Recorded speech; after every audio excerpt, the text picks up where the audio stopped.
Investigating the mass shooting at that 4th of July parade near Chicago now say the 21-year-old suspect attempted suicide in 2019 and threatened to kill family members. Here to offer perspective is Dr. Khadijah Booth Watkins, a psychiatrist and the associate director of the Clay Center for Young Healthy Minds at Mass General. Dr. Booth Watkins, thanks for joining us. Thank you for having me. All right, Dr. Booth Watkins, we want to make it clear that we understand you never treated this patient, and so you can't comment directly on his case. So let's talk in general if we can. When teenagers threaten to harm themselves or others, what's the first thing you'd tell parents to do? Well, what I usually will always say is safety is our first and is always our first priority. It's rare, though, that safety issues arise out of nowhere. Usually they're pre-existing either conditions or signs that indicate that your child is suffering. So what we really want to shift the focus on, as opposed to focusing when we have safety concerns, really thinking about what makes our kids vulnerable. And so things like depression can make them vulnerable to safety, but also having a major fight with a friend, having a romantic breakup, and even having a major conflict with parents can lead kids to having unsafe thoughts and unsafe behaviors. What I tell parents to do if they're in the situation where their kid is unsafe or they're concerned that their child is unsafe, if it's an immediate danger, we have to have swift action. So that means we have to either call 911 or, if it's safe, take them to the nearest emergency room. When it's not so imminent, we can also use resources like the crisis text line or the National Suicide Prevention Lifeline. And if you already have a provider and have a mental health provider, you can connect with them. If we could talk a little bit about antisocial behavior, what is that? And what are some early symptoms?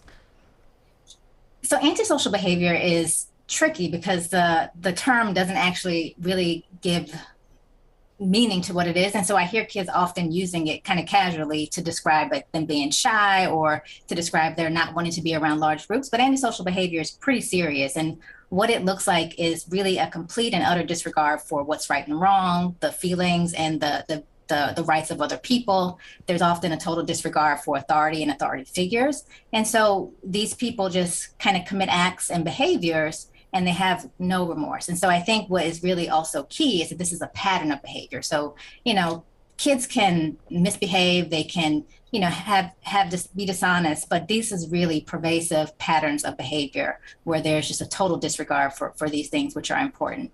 So these are the things that you would look into or notice and take note of. But we don't want to pathologize our kids. We want to really take note and become alarmed when there's patterns of behavior. So as you know, Dr. Booth Watkins, a lot of teenagers, almost all teenagers, frankly, struggle with some level of anxiety or depression. Is there any link between those conditions and violence? I think a lot of times when situations like this happen, it happens far too often, we look for some kind of medical reasoning, but maybe there just isn't one. Is that the case?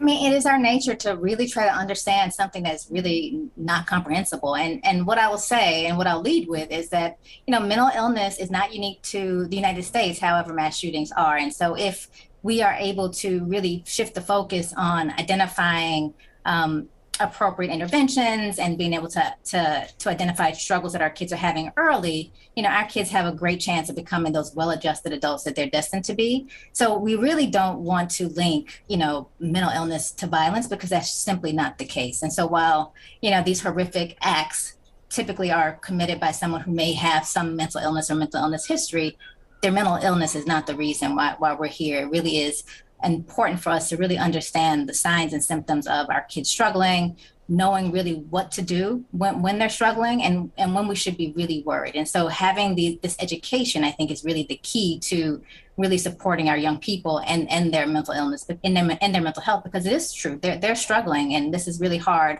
on so many of them, but this is not going to lead them to become people that commit these terrible crimes. All right, Dr. Khadijah Booth Watkins, thanks so much for all of your insights today. Thank you. Thank you.